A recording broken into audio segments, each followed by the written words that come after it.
তো বন্ধুগণ, সুপ্রীতির চ্যানেলে আপনাদের সবাইকে স্বাগত। আশা করি আপনারা সবাই খুব আনন্দে আছেন, সুখে আছেন, সুস্থ আছেন।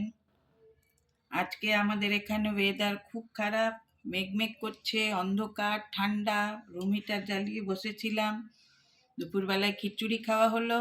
এবার আমার বৌমা বলল ধোসা বানানো হবে, সেই জন্যই রাত্রের ধোসা তৈরি করছি আর আপনাদের সঙ্গে রেসিপিটাও শেয়ার করছি।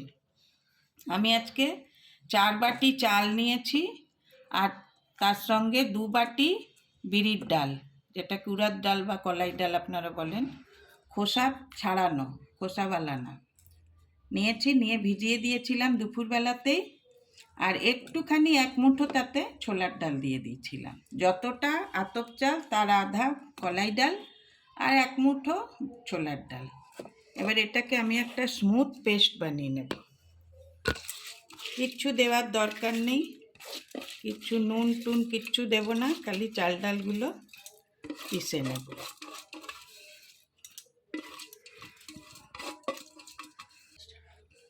এই ব্যাটারটাই আপনারা ইডলিও বানাতে পারবেন, ধোসাও বানাতে পারবেন। একটু ঘন রাখবেন, প্রথমে পিষে নিয়ে যেটা থাকবে ঘন ঘন সেটাতে আপনারা ইডলি বানিয়ে নেবেন। তারপরে একটু জল মিশিয়ে পাতলা করে ওটাকে একটু ধোসা বানিয়ে নিতে পারবেন। আর চাটনি সাম্বার তো সব একই থাকবে। আমি আপনাদের পিষে তারপরে দেখাচ্ছি। মোটা মোটা, এটা একটু পাতলা করে পিষেছি। ঠিক আছে, এরপরে আপনাদের আমি দেখাচ্ছি কি করে বানাবো। দেখুন বন্ধুরা, চাটনি বানাবো। এই ছোলার ডালগুলো শুকনো খোলায় আমি ভেজে নিচ্ছি। শুকনো খোলায় একটুখানি ভেজে নেব।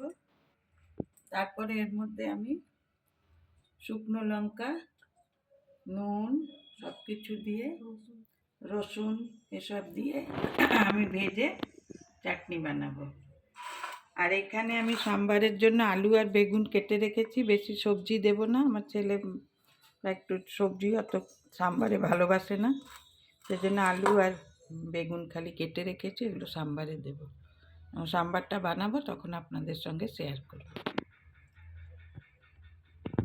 এখন বন্ধুগণ, ডালগুলো ভেজে নিয়েছি, ওর মধ্যে কয়েক কোয়া রসুন দিয়েছি আর একটু লাল কাঁচা লঙ্কা, একটু সবুজ হারা কাঁচা লঙ্কা, এগুলো দিয়ে একটু পিষে নেব। নুন এখন দিইনি, একটু জল দিচ্ছি।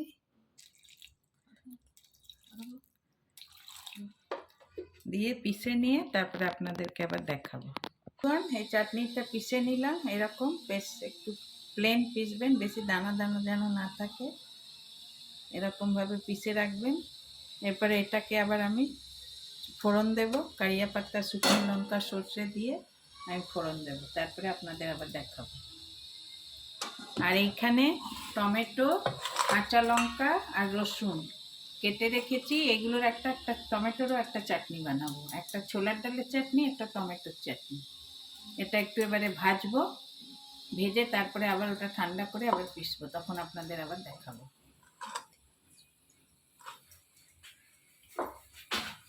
দেখুন কড়াইয়ে তেল দিয়েছি, এবার রসুনগুলো দিয়ে দিলাম।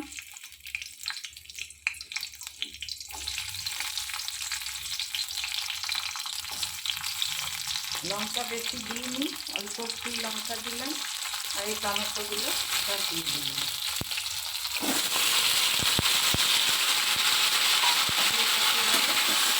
হালকা করে একটু ভাজবো, তারপরে আপনাদের দেখাবো।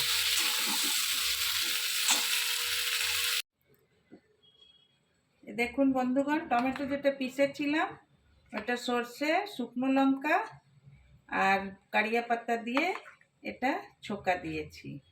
আর এই চাটনিটাও তাই, ডালের চাটনিটা তো সর্ষে, শুকনো লঙ্কা আর কারিয়া পাতা দিয়ে ছোকা দিয়েছি। আমার গাছে, আমার গামলার কারিয়া পাতা, দিনের বেলায় একদিন দেখাবো আমার বাগান আপনাদের। আর এই সাম্বারটা দেখুন, এতে সবজি কিছু দিনই দেখালাম তখন আপনাদের, আলু, বেগুন আর অরড় ডাল দিয়ে, এটাতেও কারিয়া পাতা, সর্ষে আর শুকনো লঙ্কা দিয়ে ছোকা দিয়ে দিয়েছি। এবার ইডলি বসানো হয়েছে ওখানে, এই ইডলিটা বসিয়েছি, ইডলি হচ্ছে। এরপরে ইডলিটা নামাবো, একবার হয়ে গেছে, আবার এটা দ্বিতীয়বার বসালাম। আর এদিকে ধোসা একটুখানি বানিয়ে দেখছিলাম ঠিক হচ্ছে কি না। দেখছি একদম খুব সুন্দর ক্রিস্পি হয়েছে ধোসাটা। এবারে খাওয়ার সময় যখন সার্ভ করব তখন দেখাবো আপনাকে। বন্ধুগণ, এই দেখুন ইডলিগুলো নামালাম, এই ইডলিগুলো, আর এই লাল চাটনিটা, এই সাম্বারটা, আর এই ডালের চাটনিটা, আর এই যে ধোসাগুলো দেখুন কি সুন্দর হয়েছে, একদম ক্রিস্পি ধোসা হয়েছে। এগুলো বানালাম, আপনারাও একবার ট্রাই করবেন, এরকমভাবে খুব ভালো লাগবে। আমার চ্যানেলটা যদি আপনাদের ভালো লেগে থাকে তাহলে অবশ্যই একটা সাবস্ক্রাইব করে দেবেন, আর লাইক আর শেয়ার করে দেবেন। Thank you, by.